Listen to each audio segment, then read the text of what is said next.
ये एक चतुर और बिजनेस माइंडेड शेर की कहानी है। वह गांव में 100 से ज्यादा मुर्गियों का एक बड़ा पोल्ट्री फार्म खोला। उसने एक गधे को अपने सेक्रेटरी के तौर पर काम पर रखा। जल्द ही उनका बिजनेस बहुत बढ़ गया, जिससे कई जानवरों की नजर उनके फार्म पर पड़ गई।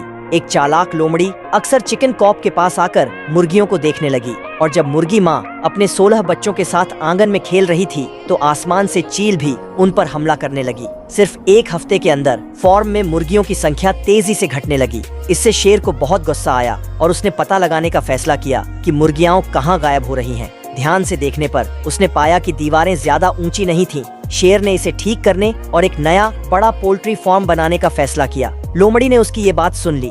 अगले दिन वह एक नए पोल्ट्री फार्म का मॉडल लेकर आई और ऑफिस में बैठे सेक्रेटरी से मिली। बातों बातों में लोमड़ी ने उसे मक्का दिया, जिससे वह चुपके से उसे रिश्वत दे सके। गधे को भी यह सब समझ आ गया और उसने कहा कि वह शेर को यह मॉडल जरूर दिखाएगा। रात में शेर ने सेक्रेटरी द्वारा दिए गए कई प्लान देखे, लेकिन कोई भी उसे पसंद नहीं आया। फिर गधे ने उसे लोमड़ी वाला मॉडल दिखाया।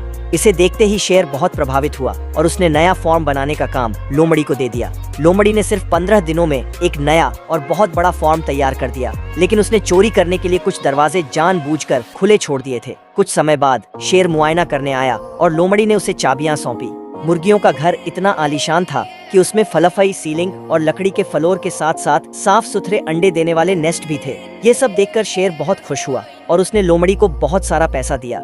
मुर्गियां अपनी पूरी फैमिली के साथ नए फॉर्म में रहने आ गई। हर चिकन कॉप में चेहरा पहचानने वाला सिस्टम था, जिससे उनकी लाइफ बहुत आरामदायक हो गई थी। लेकिन जल्द ही लोमड़ी ने अपनी चोरी का प्लान शुरू कर दिया। आराम की आदी हो चुकी मुर्गियों को खतरे का एहसास नहीं हुआ। लोमड़ी ने सोती हुई मुर्गियों को एक एक करके बोरी में भर लिया। खुले दरवाजों की वजह से वह बिना कोई निशान छोड़े आसानी से बच निकलती थी। शेर हैरान था कि गेट पर ताला होने के बावजूद चोर अंदर कैसे घुस रहा है। जब कुछ और रातें बीत गईं और मुर्गियों की संख्या कम होती गई, तो उसने सेक्रेटरी को रात में चौकीदार बनने के लिए एक्स्ट्रा पैसे दिए। लेकिन वह गधा भी लोमड़ी के साथ मिला हुआ था। उसने सिर्फ घंटी बजाने का दिखावा किया और सो गया। आधी रात को लोमड़ी चुपचाप चिकन कॉप में घुसी और अपना काम करने लगी। मुर्गी की तेज आवाज से शेर जाग गया। वह जल्दी से पोल्ट्री फार्म की तरफ भागा, लेकिन तब तक बहुत देर हो चुकी थी। लोमड़ी सारी मुर्गियों को लेकर जा चुकी थी, एक भी बाकी नहीं थी।